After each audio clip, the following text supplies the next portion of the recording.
Audio Jungle.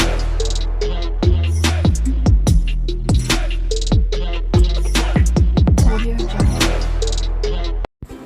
Hello everyone. Today we are going to learn about use of may, must and might. For better understanding, please watch this video till end.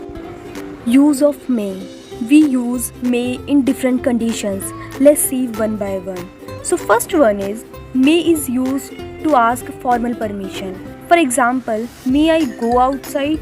May I come in, ma'am? May is also used for possibility.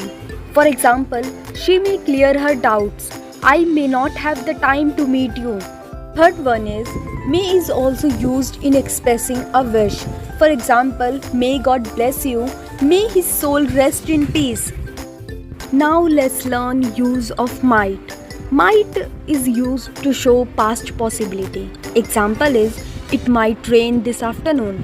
I might not be able to learn. Second use of might is to show less possibility. Example are he might have returned last night. I might have forgotten my bag at the cafe. Now let's see where do we use must. Must is used to express obligation, give order and give advice. For example, you must go there today. He must not use abusive language. Second use of must is to show the past probability. Examples are he must have gone to the party. She must have found the keys. Hope you like this video. Still, if you have any doubt, do write your questions in the comment box. Thank you so much for watching.